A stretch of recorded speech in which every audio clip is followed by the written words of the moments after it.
नमस्कार, वंदे मातरम। मैं हूं श्याम गिरी। आप देख रहे हैं हमारा चैनल मुद्दा भारत का। मुद्दा भारत का यानी मुद्दा आपका। मुद्दा है महाराष्ट्र की राजनीति का। जी हाँ, महाराष्ट्र की राजनीति की अगर बात करें तो यहाँ पर शरद पवार और अजित पवार की जो मामले हैं वो अभी तक संदिग्धावस्था में है। कौन कहाँ है, किसके पास है, क्या करने वाला है, कुछ पता नहीं। अभी इंडिया की बैठक भी होने जा रही है। सबसे ज़्यादा टेंशन तो उद्धव ठाकरे को होना चाहिए, क्योंकि महाविकास आघाड़ी पवार साहब के हाथ में है। इन्हीं सब विषयों पर हम चर्चा करेंगे हमारे सहयोगी अनिल खत्री जी से और जानेंगे कि एनसीपी आखिर में है कहाँ पे। सर, एनसीपी का जो तितर बितर होना था, लेकिन अभी तक पता ही चल रहा है एनसीपी है कहाँ पे। कौन किसके पास है कुछ पता नहीं। अंदर कोई गेम तो नहीं कर रहा है, वो भी नहीं पता। एनसीपी कहाँ है, इससे ज्यादा सवाल ये है कि शरद पवार और अजित पवार कहाँ है। ये सवाल बड़ा पेचीदा हो गया है। सर, मैं अभी आजकल आप जो बोलते हैं वो भी लोगों को बहुत पसंद आता है। मुझे जो मैसेजेस आते हैं उसमें आता है कि अभी धीरे धीरे गिरी साहब जो अपना भी भाष्य करते हैं उससे हम संतुष्ट हैं, क्योंकि उनका भी अनुभव 25-30 साल का है। आप पहले बोलने नहीं देते, आपको अभी समझ में आया है कि उनके पास भी कहने लायक जाने लायक बहुत बातें रहती है। तो सर, प्रेमा फेशिया आपको क्या लगता है, ये मैं जानना चाहूँगा। बाद में क्या है ना, हमारे दोनों में के वर्जन में थोड़ा फर्क होता है। तो मेरे सोर्सेज जो है वो अलग है, आपके सोर्सेज है मुझे मालूम है वो भी अलग है। तो मुझे बताइए आज के सिचुएशन जो हमारा टाइटल है उस हिसाब से कैसा लगता है? सर, टाइटल के हिसाब से अगर बात करें तो जितनी सभाएं हो रही है पवार साहब की, उतनी अलग अलग बातें आ रही है। सुबह वो कुछ बोल रहे हैं, सुबह बोल रहे हैं कि एनसीपी टूटी ही नहीं है, और शाम को बोलते हैं कि हम भाजपा के साथ में जाना नहीं चाहता हूं मैं, हमारा विचारधारा अलग है, हमारा सोच ही अलग है। तो दोनों बातें पवार साहब ही कर रहे हैं, इसीलिए लोग ज्यादा कंफ्यूज हैं। अब रही बात, आज हसन मुशर्रफ जी ने कहा है, जो मंत्रिमंडल में है इस समय, वो कह रहे हैं कि पवार साहब ने पूरा स्क्रिप्टेड करके हमको भेजा है यहाँ पे। अब बताइए, मतलब पवार साहब ने बोला कि तुमको ये बोलना है, तुमको ये बोलना है, तुमको ये करना है, उनको वो करना। सर, ये क्या चल रहा है? भुजबल ने भी इनडायरेक्टली बोला, भुजबल जी ने भी बोला है। और इसका सब पूरा तो इसमें कहीं ऐसा गेम प्लान नहीं चल रहा है कि बीजेपी को खोखला बनाने की पूरी साजिश है।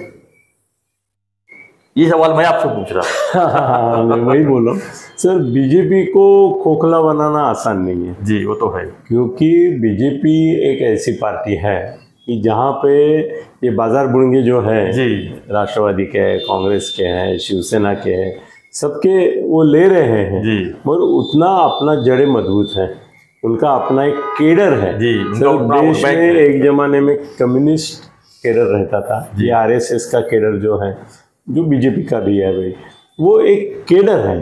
तो वो खोखलापन उनमें नहीं आ सकता है। अभी ये हो सकता है कि भाई थोड़ा पानी ज़्यादा मिलाने से दूध का घनता कम होती है, वैसा थोड़ा बीजेपीपन जो है उसमें ये मिलावट का पानी आने की वजह से थोड़ा ये हो सकता है, पतला हो सकता है वो, मगर बीजेपी रहेगी।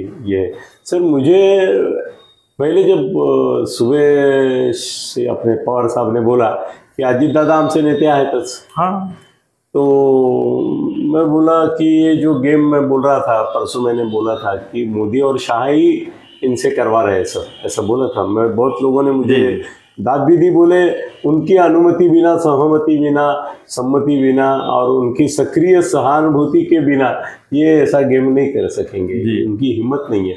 सर, कैसे है ना कि शरद पवार को भी डर है, वो इनको बोल रहे कि तुम डर के मारे भाग गए, ये कर रहे हैं। और ऐसा है कि सुप्रिया सुळे को कभी भी ईडी सवाल पूछ सकती है, और वो थोड़ा डेलिकेट विषय है कि सुप्रिया सुळे को अगर उन्होंने ठान ली कि ईडी में लेना ही है तो वो ले सकते हैं, अंदर नहीं लेंगे। मगर बाहर से इतना परेशान कर, अजित दादा को कहाँ अंदर लिया था? नहीं लिया था, और लेने वाले भी नहीं। बहुत ऐसे नेता है सर, बहुत सारे नेता है जो अंदर नहीं गए। मुशर्रफ भी कहाँ गए? मुशर्रफ भी नहीं गए। इंक्वायरी होती रहती है, तो उसमें क्या है। तो सर, ऐसा है कि शाम को उन्होंने विधान पलटा सभा में और बोले नहीं मैं ऐसा नहीं बोला, मैं बीजेपी के खिलाफ हूँ। तो थोड़ा मुझे ऐसा लगा कि वो मैं गलत साबित हो गया, इसके लिए मैं बता रहा हूँ। मुझे लगा है बुढ़ापे का असर होता है सर, कभी कभी मेमोरी का प्रॉब्लम होता है। बुढ़ापे का असर आदमी के मॉरल पर भी होता है, इमोरलिटी पर भी होता है। और नैतिकता के साथ साथ स्मृति भ्रंश भी होता है। तो ऐसे कुछ लक्षण कभी कभी दिखते हैं कि उनको याददाश्त का तकलीफ हो रहा है। एकदम पूरा वाजपेयी जैसा हो रहा है ऐसा नहीं, मगर अभी थोड़ा वो अपने ही विधानों का ये विरोध करते हैं। मगर वो भ्रम मेरा तुरंत दूर हो गया। क्यों कि सुप्रिया सुळे ने भी सुबह कहा कि अजीत दादा हमारे नेता हैं, हमारे भाई हैं। तो ज़्यादा उसकी चर्चा जैसे शुरू हो गई तो उन्होंने भी अपना स्टेटमेंट पिताजी की तरह विड्रॉ किया और बोली कि अजीत दादा नेता हैं, मुझे बोल रहे भाऊ यार के बोल रहे। भाई को कोई नेता नहीं बोलता है ना, भाई को भाई बोलते हैं। तो राखी पूर्णिमा है तो ये बोल सकते थे हमारे घर के सदस्य हैं, हाँ परिवार सदस्य, ये बोल सकते थे। डायरेक्ट आपने नेता बोल दिया। तो मेरे को लगता है कि जो करंट उधर पवार साहब को लगा वही करंट इधर सुप्रिया को भी लग गया और उन्होंने भी अपना ये विड्रॉ किया। मगर सर ये हाँ और ना इसका कोई मतलब रहा ही नहीं रहा, कोई मतलब रहा नहीं। एक बात सच हो गई है कि भाई अजीत दादा पूरे छा गए हैं पार्टी पे ऊपर। मतलब अब और दिखाया तो राष्ट्रीय अध्यक्ष का जो भूमिका है वो निभा रहे हैं, ऐसा लग रहा है। वो पार्टी के पूरा कब्जा उनके पास है जी। अभी कैसे है ना, लोग अभी आजकल उल्लू हो गए। तो कोई भी नेता आता है गांव में, भाई छोटे छोटे नेता जाते हैं गांव में तो उनको क्या ये मिलता है, रिस्पेक्ट और आदर, और वो फूल क्या वो इससे पंखुड़ियां बरसाई जाती है, पंखुड़ियां बरसाई सब जगह चल रहा है। छोटा सा छोटा किसी नेता का बच्चा भी गया है तो उसको कितना ये मिलता है। लोगों को काम धंधा नहीं लगता है मेरे को। या तो काम धंधे पे जाते नहीं है, या तो काम धंधा जहाँ है वहाँ बोल देते कि आज हमारा नेता आने वाला है, हमारा हाजिरी ऐसे ही लगा दो। क्योंकि इतने हजारों की संख्या में दोनों तरफ, यहाँ कम नहीं वहाँ कम नहीं, अजीत दादा देते वही सत्कार सम्मान उतनी, पवार साहब जाएंगे तो भी और पवार साहब जाते हैं। और इसमें ज्यादा करके आधे से ज्यादा लोग तो दोनों तरफ है, दोनों तरफ। क्या बोले अभी सर, इसमें ऐसा लगता है कि पवार साहब की ये जो ये चल रही है, मराठी में आम्ही त्याला ताळ्यात मळ्यात बोलतो, वो मोदी शाह का इंस्ट्रक्शन भी है, दबाव भी है, और सुप्रिया सुळे के बारे में कुछ ईडी बीडी का कार्रवाई का संभव भी है, धोखा भी है। तो मुझे ऐसा लगता है कि अभी सुप्रिया सुळे का जो भवितव्य है ना, वो उसको जान लेना चाहिए कि शरद पवार साहब के हाथ में नहीं है जी। सर अगले 25 साल के नेता कौन है? अजीत पवार। तो सुप्रिया को अगर अपने हिसाब से, आयु के हिसाब से 25 साल का पॉलिटिक्स करना है इसके आगे चल के, जैसे उसके पिता ने किया 50 साल का, 55 साल का, तो उसको अभी अजीत दादा से ही कॉम्प्रोमाइज़ करना होगा। और अजीत दादा क्या तय करते हैं जी, इसके ऊपर सुप्रिया का भवितव्य रहेगा। शरद पवार क्या तय करते हैं इसे नहीं रहेगा, ये मेरा विधान लिख लो आप। और अभी उसी डर से शायद अजीत दादा के बारे में उन्होंने बोला कि वो भी नेता है। सुप्रिया को भी लगा होगा कि भाई अजीत दादा को ज़्यादा इरिटेट करना अच्छा नहीं है, तो वो बोली होगी उस हिसाब से। मगर अभी 3 बातें सर आप याद रखो, मोदी और शाह का गेम है। शरद पवार जो है वो पहले हम बोलते थे कि वो सूत्रधार है और बाकी पपेट है जी। अभी मुझे लग रहा है कि अजीत दादा और शरद पवार ही पपेट है, और ये 2 सूत्रधार दिल्ली में बैठ के ऐसे ऑपरेट कर रहे हैं।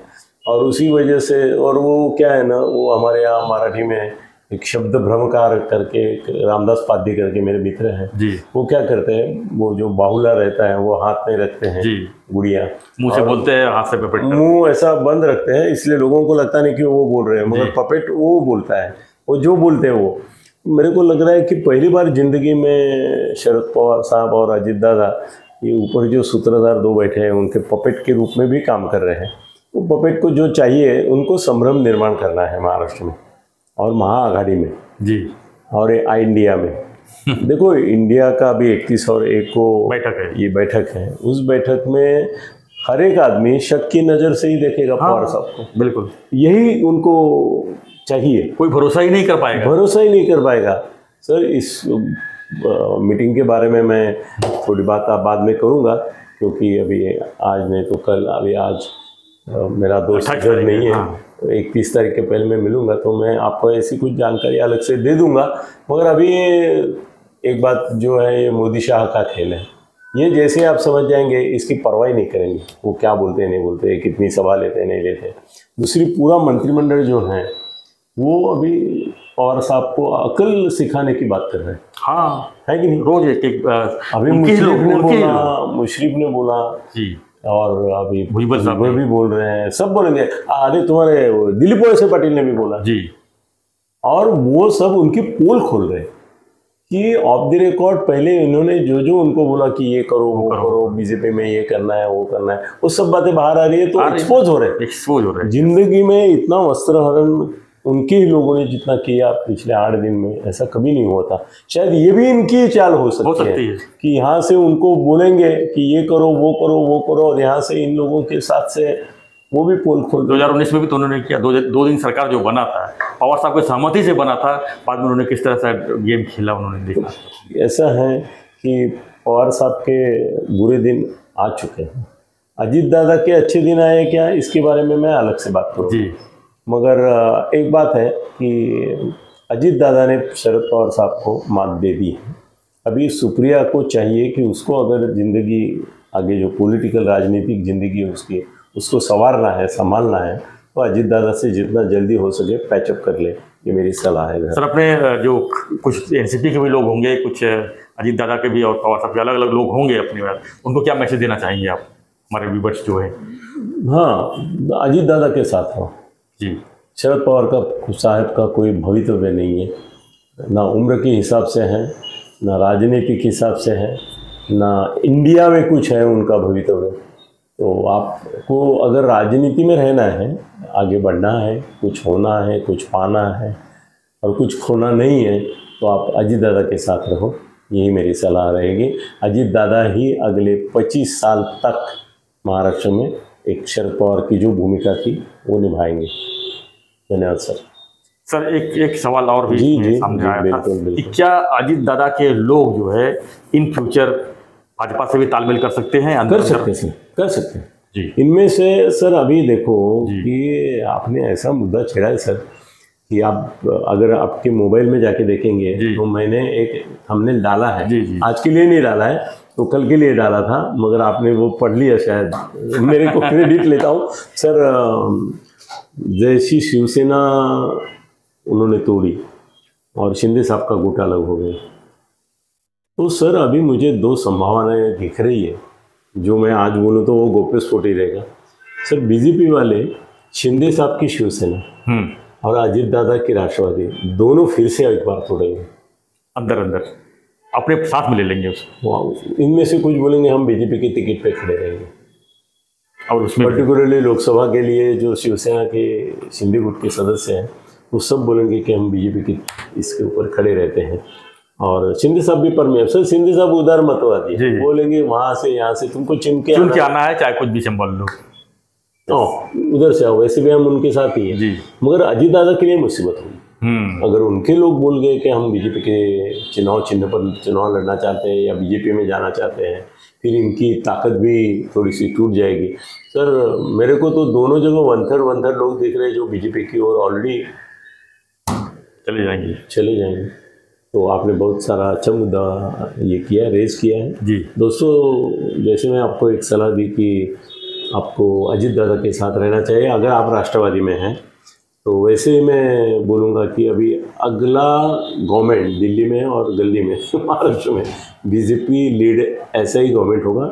शिंदे मुख्यमंत्री रहेंगे, फिर भी राज्य भाजपा का रहेगा। तो आपको अगर पॉलिटिकल करियर करनी है तो आप राष्ट्रवादी में रह के भी भाजपा से अच्छे संबंध रखो, शिंदे शिवसेना में रह के भी अच्छे संबंध रखो, और महाराष्ट्र में एक याद रखो, फडणवीस साहब को आप नाराज़ करेंगे तो आपकी या तो खड़से हो जाएगी या ये तो पंकज या तावड़े ऐसा हो जाएगा।